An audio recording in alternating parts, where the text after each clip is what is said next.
guys, I am Chris Kaler. And I'm Amber from Kyuujin, and today we're back with you for Vinland Saga, Season 2, Episode 5. Last episode, Einar found out a little bit about Thorfinn's past and he wasn't happy about it. He hates war, he hates warriors, and Thorfinn killed people. He was just like those guys who destroyed Einar's family and hometown, right? So Einar struggled, right? He came really close to killing Thorfinn. He was, choking him while he was having one of his nightmares. But seeing Thorfinn just struggle like this and he's like a victim, right? At this point, you can't really look at Thorfinn with all his trauma and be like, yep, that guy's a villain. I want him out. So I guess Einar's heart won in the end. So he's still pissed. He's still acting like, yeah, fuck you, Thorfinn. But he woke him up and he doesn't want to see him suffer through those nightmares. Nightmares that are basically like reminder of the victims that Thorfinn took care of, right? Those that he killed, like that woman who took care of him. Yeah. So at least now we've crossed this line between the two, so we'll see how their relationship evolves from there. But I'd rather they have no secrets between them, so they can become better friends in the end, right? It was always going to be a rock that would fall on Einar, so now it's dealt with. Yeah. So from there, we keep working on the farm. We keep trying to stay away from those guests that don't fucking care about us. And we work Hopefully on they won't bother us much. Yeah, and we work on our relationship. Bother. Not the same thing as butter. Yeah. Sorry, guys. Let's jump in this episode and see what they have in store for us. Don't forget to subscribe if you want to see more of these, and check out our Patreon for the full-length reactions. Alright, let's go. Oh, we saw Canute! Finally! After all this time. Yeah, we did. What's he been up to? Speaking of...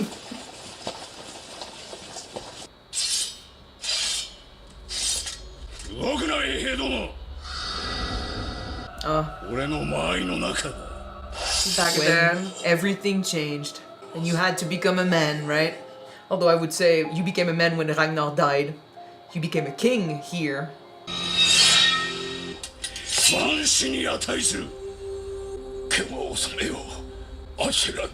was such a good episode.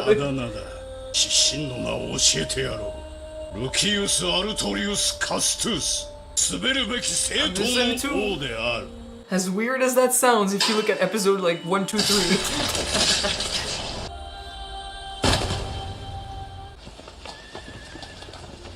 What have you been up to right now? War. 覇権を奪われたイングランドであったが、デンマーク王スヴェンの死によって大きく変動する。Well, the English probably rebelled, right? 再び剣を交える事態に陥った。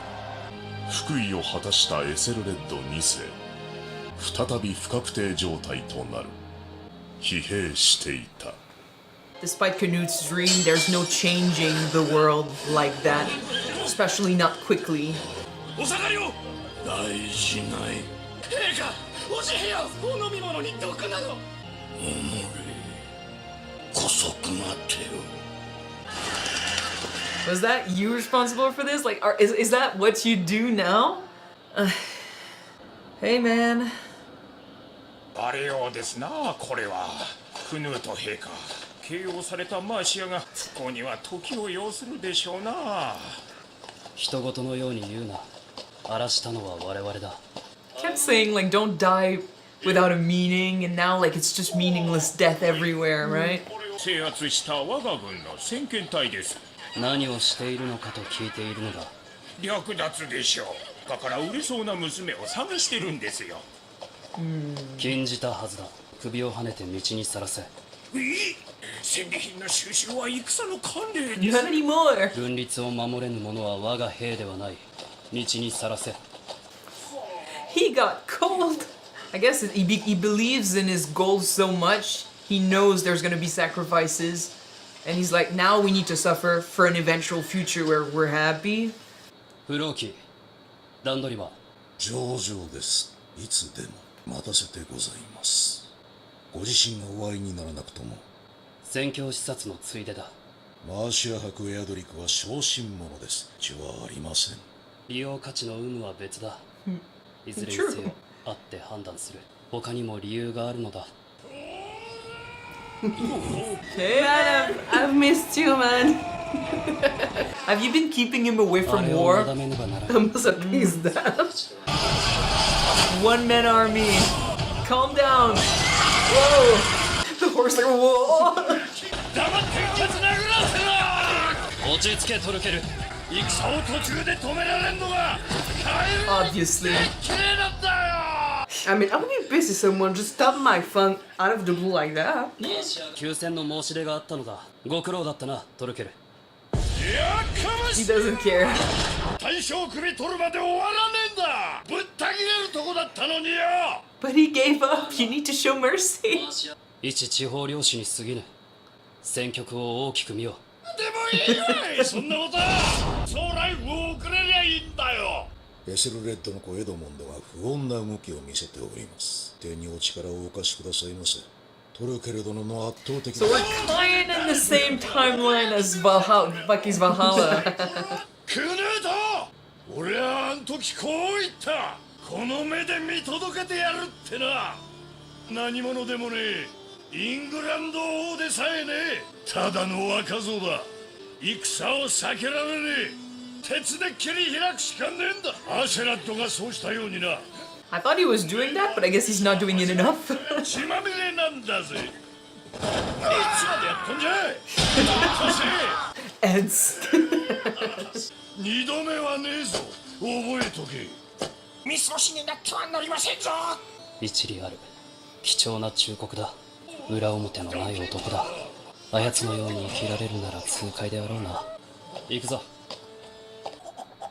Shit. 銀にして4000ポンドお納めくだされ。軍を引き上げてくれるならば4000坪しよう。 Is he gonna go ruthless? デーンゲルドということか返答はいかに。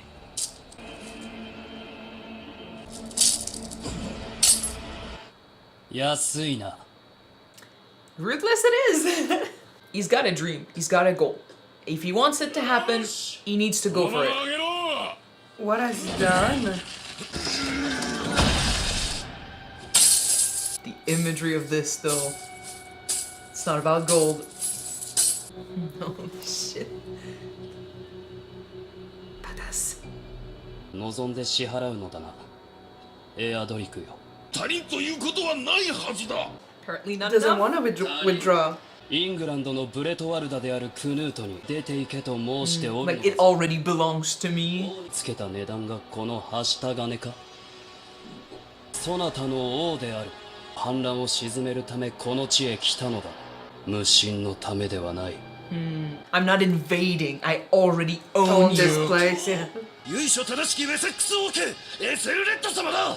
世の他にもイングランド王を名乗る者がエセルレッドの許可があってのことなのか王陛下もきっとご理解くださる。心の広い自らの配下が自領安堵のために申しても許すのかお人の悪 He grew up. 二人いるから世が乱れる死なねばならぬ先の戦の折民と玉座を捨てて亡命した腰抜けだイングランドの未来を託すのは愚かなことだと思わぬか It's not really about the kings. この私 I love how he keeps walking over the money. Money is beneath him. 消えてもらいたい Permanently. その代わりマーシアは奪わぬ首が代価だ休戦交渉は決裂した。 Next. 断固戦うぞ。この陣は小心者ではないようだぞ気骨だお試しになってはいかがですか Torkel.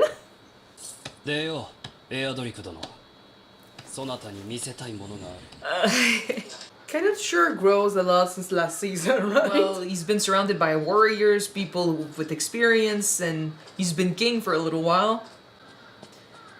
Can't help but think of a funeral pyre.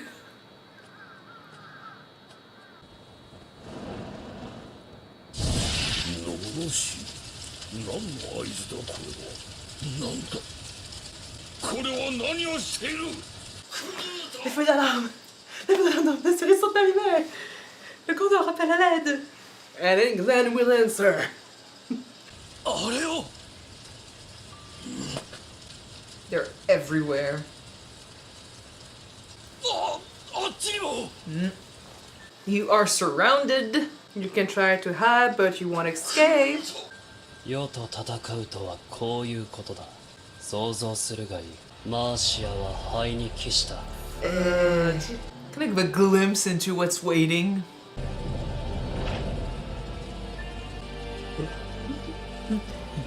貴様らを焼き尽くすことなど造作もないのだ。父上 I mean, it is good to install figures and people, right? エセルレッドの首を差し出して安寧を変え、それが利口だ。 You kind of don't have a choice if you want to live. If you want your people to live. Jesus Christ, man. He looks good. Ah. 1016年4月死去する病没とされている It is said. Illness. Then his son took over. If he's anything like the one in Viking Valhalla, it'll be easy to take care of him. エセルレッドの後を継ぎ大いに苦しめ前線するも同年11月やはり That 病 easy? 没する When you buy the people that are close to them, Would you consider poison being a coward's weapon? it's complicated. 10年かかった国取り合戦が3年足らずで終わっちまった Because he's not above ways like this.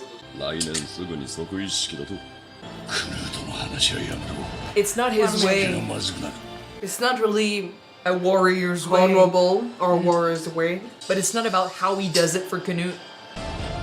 He did whip England back into shape.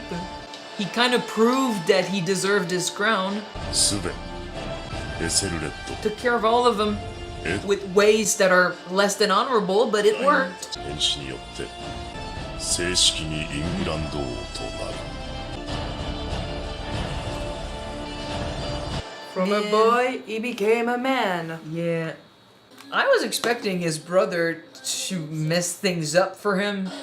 Still haven't seen him, right? Ever since we thought he left. I'll be expecting him to somehow show up one day. We'll see. But Canute, man. But yeah, just talk about what I asked you. Do you think that poison is a coward's weapon in a fight or something? Depends on what you value. Like, sometimes I play games or, I talk about characters in shows and I discuss stuff. The part of me that really likes honorable fighters, those that, follow the rules and give a fair chance to their opponents and, they respect the others that they fight and stuff. Like, I really, really like those guys. But it is also true that when, at the end of the day, what matters is your survival, you'll have sometimes to fight dirty in order to live, But right? if you think about I also it, understand that. they just said that King Sven took 10 years to achieve That's- that yeah. result. How many men has to die to achieve that result? According- Canute achieved it in 3 years. I know. According to those, like, the old ways, like those that enjoy war, those like Thorkel who they'd rather go out in the field and if you defeat him, you defeat him, but if he defeats you, he defeats you, right? He enjoys the thrill of the fight. That's great for those that like that. But in this show, we've been talking about how those men are beasts, right? They fight without beauty. They fight without true meaning, right? They just fight, like they lose themselves to this, and it's not great. It's just them and their blades. Really. Yeah, it's you and your sword against someone Yeah. and their swords. We criticized that. Einar criticized that. Like Askeladd criticized that. Those that like fight because they enjoy it, that's one thing. They're a bit crazy. Those that fight because of their anger, like Thorfinn, like they're not much better than slaves. Slaves to their own impulses. Canute is trying to be more than that. I think that's kind of why Askeladd liked him, right? He's got this goal of creating heaven on earth, and in order to achieve that, he does need to make some sacrifices. He does need to kill, like some people will have to die. He knows that, and I think in a way, it does go against his nature, but he's accepted that this world is going to destroy itself anyway. Like, they're all going to struggle, they're all going to fight for something that they're never going to get, right? So he needs a big change now in order to make everything better for others. So, yes, he understands sacrifice is needed, but he doesn't like war, he doesn't enjoy fights, he doesn't want needless people to die. So if he does get a quicker way of getting to his goal, he'll get it. So I think he understands when Thorkel says, man, you're no one right now. You did nothing, right? You're not ruthless enough. Currently, we're following a guy who's just been doing nothing. Like, you've been basically his kingdom was separated in two because Ethelred, when the previous king died, was like, oh, well, now the main power is gone, so might as well come back. And I guess no one truly believed in Canute, and he needed to prove himself. So Thorkel was right in that way. He was no one. As long as he didn't achieve anything, he was no one. Yeah. So that was true. But he still managed to do what Thorkel was saying by doing it his own way. Using poison, manipulating people. Like, he didn't torch down Mercia, but he showed that guy that he could. Using smart choices or Yeah. smart talking. Using his brain. Using his opponent's minds against themselves to win them over. Basically telling them, you think it's bad now? You think I'm You haven't seen bad yet. Yeah, and you think I'm no one? Like, you think I'm not good for my word? If you push me, I am willing to destroy everything, because he's got a goal to go through. But he doesn't like, I think he doesn't like the needless death, so if he can avoid it, he'll do it. But whereas, like, if Thorkel was in his shoes, he would have torched Mercia for the fun of it. Canute for the fun of it, yeah. Canute prefers to give a choice to those men, like, use their logic and be like, see, don't underestimate me. I don't give a shit about what you care about. My needs, my goals and stuff are way above you. I'm beyond that. He showed them his character, and he used that to push them to do what he wanted, which was to kill their king. And, like, at this point, I know there's a lot of these guys, like, they don't really care about Ethelred. It's probably because, like, oh, we want to go back to our roots. We were, taken over by the Danes, and we want to go back to being Saxons. Like, England was a thing, and we want it to go back to what it used to be. Yeah. But they are still men. They still value material possessions. They and still want to live. Yes, and they value their territory and all of that. So they can be bought, whether it's by gold or by, forcing them emotionally. Like, their morals, their, what they believe in is not the end game, I guess, for them. Just like Canute. Canute would be willing, I think, to do anything to get to his paradise, because he understands that right now, as the way things are, it's never gonna be great, right? He doesn't, he doesn't see heaven or death as the same way as other guys. So he's above this, but these guys aren't. They have not reached this understanding of life like Canute has.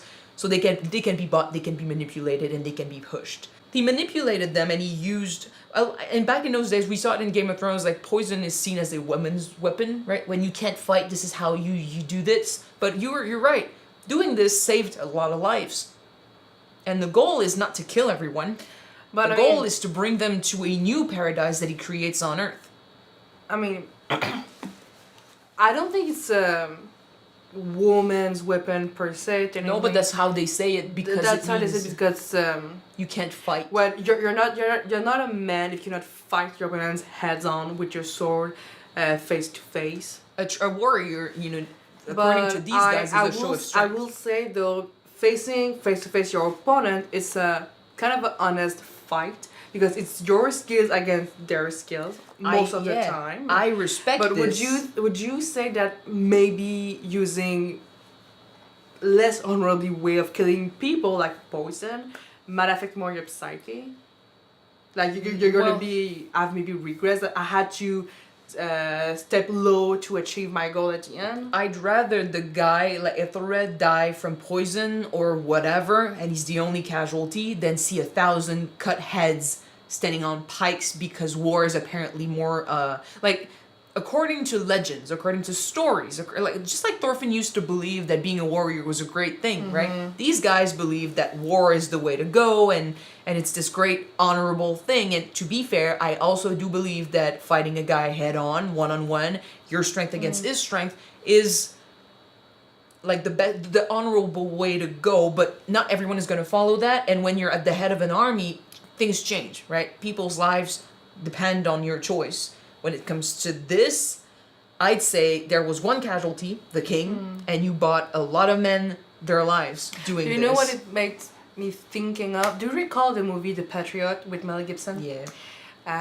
We saw in those days the gentleman way of doing the war was doing face to face, line by line, and you shoot and you wait for them to shoot you back. Well, that's and if you fight by any other means, it is not a gentleman way of fighting. Not every and it's a army. devil's man of fighting. not every army. A wildling way of fighting. Not every army, because some armies, like, strategy is a thing. Like, to attack from the sides and to change things up, it's fine. It's totally acceptable. And Vikings, who also value fights in general, they're okay with subterfuge and just, going into the night and waking people up from their beds. Like, they don't truly care about... Because, like, Thorkel likes fighting. He doesn't necessarily care if you have a sword. Like, he'll give you one. Because he wants to challenge, but Yeah, true. Vikings don't necessarily care about, my strength versus your strength. Let's keep things equal and stuff. It's about fights. It's about the glory of war, right? So it depends on who you ask. Personally, I think that when it comes to proving yourself over someone else, if you use something like poison, you're kind of stripping the opponent's right of showing you how strong he is. Like, you're kind of cutting the grass under their feet, right? That's something we say in French, by the way. So couper l'herbe sous les pieds. Mm-hmm. You surprise them. You kind of... It's not an honorable way of doing things, and warriors like Thorkel or Vikings in general would not like that. But he did save a lot of lives, and like I said, his goal is not war. He wants to avoid needless death. He wants to avoid pointless struggles, because he's got this big goal in mind, so he'll do everything in his power to achieve it. And honestly, he looked badass doing it. Just stepping on money, because it doesn't matter. I mean, it's a good way to show that money is beneath him, is beneath his own goal, that is above those materials gained, basically. And just, like, surrounded by fire and being like, you're offering me my own country. Like, Thorkel was saying, you're no one, and he was proving to them, I am someone, and this is me showing it to you. So he grew up for sure, and I mean, 3 years is really, really good to Compared do to what his fans. father did in 10. Yeah. Yeah. So, respect him or not, he did this. I mean, that's what I like about what I just learned, honestly. And I want to know your input about something. What we saw at the beginning when he saw his own men taking women and little girls as spoil of wars, But again, just to sell them. Again, for him, war is not something he enjoys. It's a means to an end. So, spoils of war, like, you should not necessarily be rewarded, I think, for the stuff you did, because you're doing it out of necessity, but the goal is not, oh yeah, let's kill people and then enslave these people, these girls, because it's our reward. There's no reward for him from this. It's just a means to an end. So I'm glad he's saying no to this, but yeah, for sure people are not going to enjoy his way of doing things. They might respect where he got, but the way he did it, I'm afraid he's going to create some enemies in there. But just like some English people, some Saxons are probably being like, oh, you're bringing a totally different way of life here. You're a Viking, you're a Dane. This is not your place, and you're changing us because now you're king. There might also be Vikings being like, dude, you're changing us because you're too much of a Christian, or you're too much of a goody two-shoes, which is, I think this is why he needs to prove himself sometimes. He needs to remind them that he's got power, and he's willing to do what's necessary if they are in his way. But he's got to be careful, because he's currently alone with his ideals, and he's at the head of two groups who might not understand him, so he'll have to be careful. But I just love that the fact he is ensuring that his own men are being kept disciplined. Like I said, this is a means to an end. Because some leaders sometimes kind of look the other way, because it is war, it is their men that they can do. They gotta have a little bit of fun, But It to really him, sucks. To him, I think he doesn't understand how you could find some joy in war, in fights. So he's not gonna accept this type of behavior. And it's fine. Like, if it works, it works. But like I said, he's gonna have to be careful, because people like Thorkel might be like, yeah, okay, now you're king, but I don't enjoy how you do your thing. Like, I don't like the way you rule, so I'm gonna try and take care of you. I know nothing about how Canute's reign is supposed to end. Does he survive? Does he have kids someday? Does he give it to them? Like, is he gonna get killed? Vikings Valhalla did not go there. At least not yet, according to where we are. So, and it's not necessarily the same story, but he'll have to be careful. Because the way I see it, he's at the head of two groups who don't necessarily agree with how he does things. He's too different from both Saxons and Danes. But he is king now. An actual king who did an actual thing. It's not just, oh, I was given my father's crown and it's his name and his reputation and it's on me just because I'm there. It's like, now I deserve this crown because I did this. That's the point, I think, of this episode. He gained a name. In any case, that's gonna be it for this episode. It's cool to see Canute again. I missed him. I missed Thorkel, and I'm a bit surprised they kept Ragnar's brother close to Canute, considering he was betraying them, but then Svein is dead, so I guess he's gonna follow the next big dog. But yeah, so thank you guys so much for watching this episode with us. If you want to see the next episode right away, it is on Patreon already. You can check it out. The link is in the description below. And if you don't, the next one will be on YouTube next week, guys. So we're gonna see you then. Bye. Bye bye.